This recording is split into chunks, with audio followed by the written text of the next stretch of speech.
Hello students, this is Jasmeet and I welcome you all to Multidiverse Academy. जैसे कि आप सब बच्चों को पता है कि आपका सीटेट का पेपर अभी 31 जैन को ही होके हटा है एंड वो काफी इजी आई थी। उसमें जो आपकी चाइल्ड डेवलपमेंट एंड पेडागोजी थी। सो अब हमें तैयारी करनी है हमारे आने वाले पेपर्स जैसे कि UP TET, REET, MP TET and super TET. And आज उसी से रिलेटेड मैं एक वीडियो आपके लिए क्वेश्चंस की लेके आई हूँ कि ताकि आपकी प्रैक्टिस और अच्छे से हो सके। आज हम कवर करेंगे ग्रोथ एंड डेवलपमेंट के बहुत ही इंपॉर्टेंट क्वेश्चंस जो आपके पिछले एग्जाम्स में कई बारी पूछे भी गए हैं एंड इस बारी भी आने के बहुत ज्यादा उसके चांसेस हैं। तो चलो बच्चों अब देखते हैं सबसे पहला क्वेश्चन है hereditary is considered as a dash social structure. आनुवंशिकता को डैश सामाजिक संरचना माना जाता है। प्राइमरी, सेकेंडरी, डायनेमिक या स्टैटिक। एंड आपको याद रखना है आपकी हेरिडिटरी क्या होती है? Passing of traits from parents to offsprings, यानी कि जो आपके माँ बाप से आपको गुण मिल रहे हैं, उनके जीन्स आप में ट्रांसफर हो रहे हैं, उसे हम कहते हैं हेरिडिटरी। एंड ये चीज आपको एक बात याद रखनी है कि आप ये मना नहीं कर सकते हो कि आप मेरे को पेरेंट्स से नहीं चाहिए। आपको उनकी हाइट या आपको उनका कलर आईज का या बाल कुछ ना कुछ तो कंफर्म है कि आपकी पेरेंट्स से आपको मिलेंगे ही मिलेंगे। तो यानी कि फिक्स का एक दूसरा नाम होता है हमारा स्टैटिक। सो स्थिर मतलब कि वो कंफर्म है कि आप लोगों को मिलेंगे ही मिलेंगे। सो आपका इधर आंसर आता है फोर्थ। अब आपका नेक्स्ट क्वेश्चन इसमें है कि विच of the following is predominantly a heredity related factor, यानी कि इनमें से कौन सा हेरिडिटी से रिलेट करता है? क्या वो एटीट्यूड टुवर्ड्स पीयर ग्रुप है, थिंकिंग पैटर्न है, कलर ऑफ द आईज या पार्टिसिपेशन इन सोशल एक्टिविटीज? सो हमें पता है यहाँ पे कि हेरिडिटी होती है जो हमें हमारे पेरेंट्स से मिल रही है एंड वो होता है कलर ऑफ द आईज। जो बाकी के आपके तीनों पॉइंट्स है ये रिलेट करते हैं हमारे एनवायरमेंट से कि हमारे दोस्तों के प्रति व्यवहार कैसा है, हमारी पार्टिसिपेशन कितनी है सोशल एक्टिविटीज। सो ये सारे हमारे रिलेट करते हैं एनवायरमेंट से। देन आता है the nature nurture debate. It refers to, ये बहुत ही most important type of question है जो आपके पिछले टेस्ट में पूछा भी गया है कि नेचर नर्चर डिबेट को हम क्या कहते हैं? Genetics and environment, behaviour and environment, environment and biology, environment and upbringing. अब आप देखो हेरिडिटरी जो आपकी होती है बच्चों, वो क्या है? नेचर, यानी कि आप इसको बदल नहीं सकते हो, ये आपको पक्का है कि आपके पेरेंट्स से मिलेगी मिलेगी। जबकि जो आपका एनवायरमेंट है उसको नर्चर हम कहते हैं। क्यों? क्योंकि ये चेंज हो सकता है। तभी इस डिबेट को हम कहते हैं जेनेटिक्स एंड एनवायरमेंट की डिबेट, आनुवंशिक एवं वातावरण। सो अब क्वेश्चन है आपको which of the following is the most effective method to encourage conceptual development in students? Conceptual development सबसे पहले तो आपका दूसरा नाम है हमारे कॉग्निटिव डेवलपमेंट का। इसमें कंफ्यूज नहीं होना कि ये कॉग्निटिव डेवलपमेंट आपकी संज्ञानात्मक विकास ही है जिसको हम कंसेप्चुअल, इंटेलेक्चुअल, मेंटल डेवलपमेंट भी कहते हैं। अब वो पूछ रहा है कौन सा सबसे इफेक्टिव मेथड है न्यू कंसेप्ट्स को अंडरस्टैंड कराना on their own without any reference to the old ones, यानी कि हम कुछ नया समझा रहे हैं पीछे का बिना देखे। रिप्लेस करना स्टूडेंट के incorrect ideas with the correct ones by asking them to memorise, कि यानी कि हम जो बच्चे ने गलत जवाब दिया है उसको ठीक कर रहे हैं और उसको रट्टा मरवा रहे हैं। ये चीज तो आपकी आती ही नहीं है। ये साइकोलॉजी का एक मेजर डोंट्स है कि आपने कभी भी बच्चे को रट्टा नहीं मरवाना है, उसको कंसेप्ट समझाना है। Then give students multiple examples and encourage them to use reasoning. And हमें यहाँ पे ये ठीक लग रही है। फोर्थ ऑप्शन भी देख लेते हैं, use punishment till students have made the required conceptual changes. And punishment भी हम कभी भी बच्चों पे यूज नहीं करते। तो यहाँ पे सबसे इफेक्टिव मेथड क्या है कि उनको हम एग्जांपल्स दे रहे हैं एंड वो खुद अपने दिमाग में रीजनिंग कर रहे हैं। उनकी कंसेप्चुअल डेवलपमेंट डेवलप हो रही है। ह्यूमन डेवलपमेंट वो कहता है कि बेस्ड है सर्टेन प्रिंसिपल्स पे। इनमें से कौन सा एक प्रिंसिपल नहीं है? क्या वो सामान्य से विशेष, प्रतिवर्ती, निरंतरता या कर्मानुसार? सो एंड वी नो यहाँ पे जो रिवर्सिबल है ये एक प्रिंसिपल नहीं है। हम नेक्स्ट स्लाइड में इसके देखते हैं कि हमारे कितनी तरह के प्रिंसिपल्स हैं।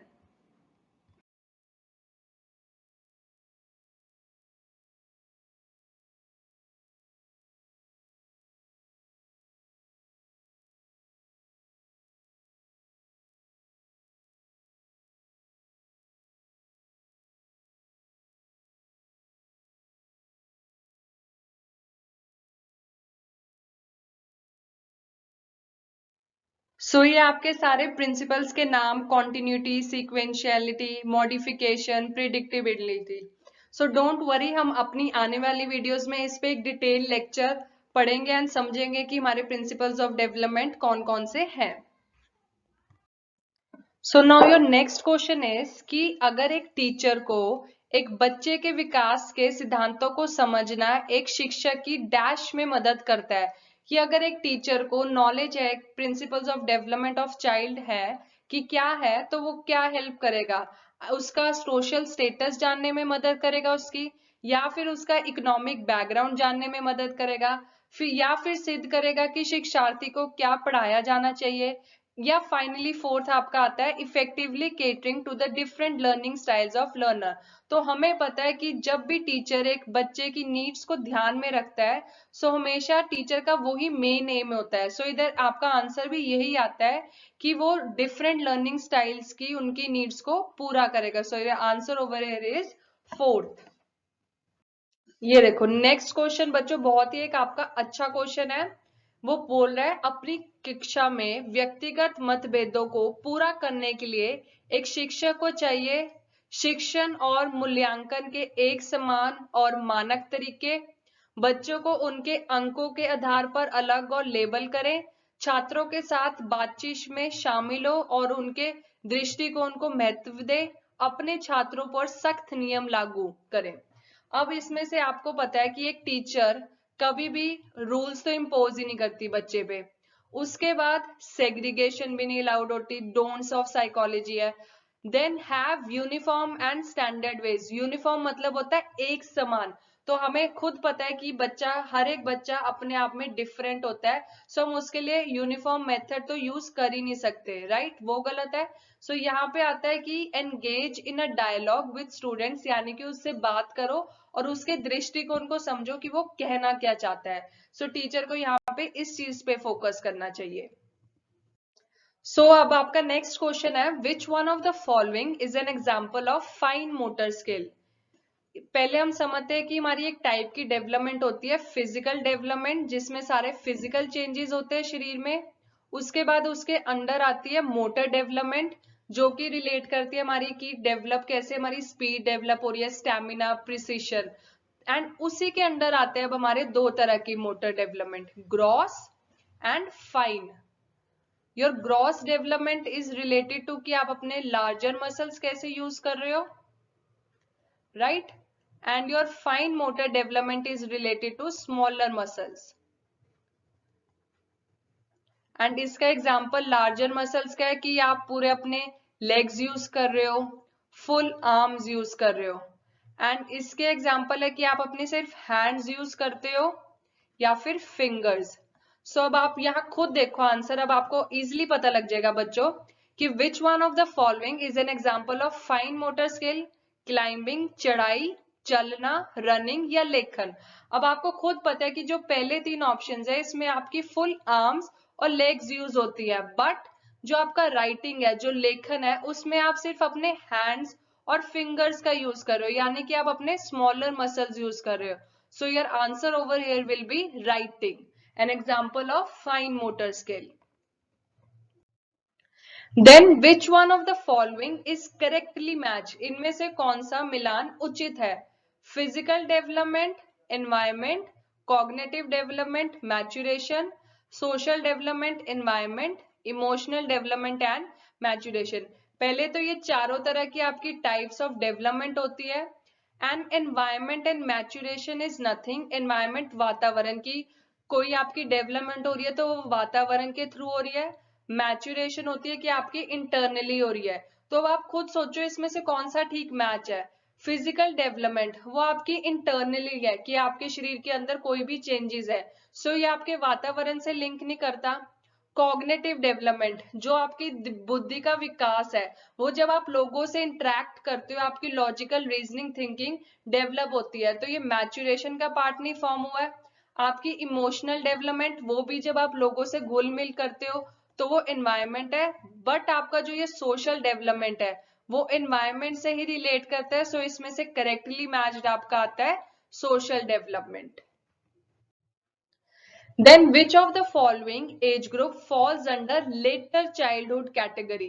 So ये आपकी बेसिकली स्टेजेस ऑफ डेवलपमेंट होती है, जिसमें हम पढ़ते हैं कि सबसे पहली स्टेज क्या है एंड देन उसके बाद कौन सी एज है। तो उसी में से आपको पूछा है कि 18 से 24 साल, बर्थ से लेके 6 साल, 6 से 11, ये 11 से 18 साल, तो इनमें से कौन सी फॉल करती है हमारी लेटर चाइल्डहुड कैटेगरी के अंडर। एंड हम अभी आगे चल के टेबल पढ़ लेंगे, अभी के लिए आपका आंसर यहाँ पे है 6 to 11 ईयर्स। देखो यहाँ पे आपके सबसे पहले स्टेज शुरू होती है प्री नेटल पीरियड, यानी कि जब तक अभी आप अपने माँ के गर्भ में होते हो। देन इन्फेंसी स्टेज आती है आपकी 2 साल तक। चाइल्डहुड बचपन होता है आपका 2 या 11 से 12 साल। एंड देन आपका ये जो आंसर था अर्ली चाइल्डहुड 2 से 6 होता है। एंड आपको क्वेश्चन में पूछा था उन्होंने letter childhood, so this is your from 6 to 11 years या 12 ईयर्स। देन कम्स योर अडोलोसेंस, किशोर अवस्था आपकी 11 से 18, जिसमें अगेन आपकी अर्ली अडोलोसेंस एंड लेटर अडोलोसेंस। फिर आपका एडल्टहुड 18 से 60 या 65 साल का। Early adulthood 18 to 40, later adulthood 40 to 50 and older age आपकी 60 ऑनवर्ड्स। एंड जो आपकी ये है प्रीनेटल, इसमें भी फर्दर 3 स्टेजेस होती है, जर्मिनल, एम्ब्रियोनिक एंड फीटल। सो आपकी यही आपको सीधा क्वेश्चंस एज वाइज पूछ लिया कि बच्चों की इनमें से कौन सी फॉल कर रही है। सो आपको ये ईयर्स भी याद होने चाहिए, आपके लिए इंपॉर्टेंट है। देन पूछा question knowledge of what will be most significant for a teacher dealing with a class comprising students of mixed age groups, यानी कि एक क्लास में हर एक एज ग्रुप का बच्चा बैठा है, तो अब यहाँ पे टीचर को किस चीज की नॉलेज होनी चाहिए। आप खुद सोचो, क्या वो भेदभाव करता है, उसको वो अलाउड नहीं है। क्या उसको कोई रुचि होगी कि उसके माँ बाप का क्या ऑक्यूपेशन है, नहीं। ना उसको ये फर्क पड़ेगा कि वो कौन से बैकग्राउंड से आ रहा है, बट हाँ उसको ये जानना जरूरी है कि बच्चा कौन सी डेवलपमेंट स्टेज में है, विकासात्मक अवस्थाओं कौन सी स्टेज में है वो बच्चा, उसके लिए वो इंपॉर्टेंट है। सो your answer over here is development stages. Then human development is quantitative, qualitative, unmeasurable to a certain extent, both quantitative and qualitative. So your answer over here is always development आपका qualitative plus quantitative. ये बहुत ही important questions है जो आपके रीट वगैरह में आया भी हुआ है, क्योंकि हमेशा यहाँ पे कंफ्यूजन हो जाती है कि यार डेवलपमेंट मेरी सिर्फ क्वालिटेटिव है क्योंकि ग्रोथ उसका पार्ट है या नहीं।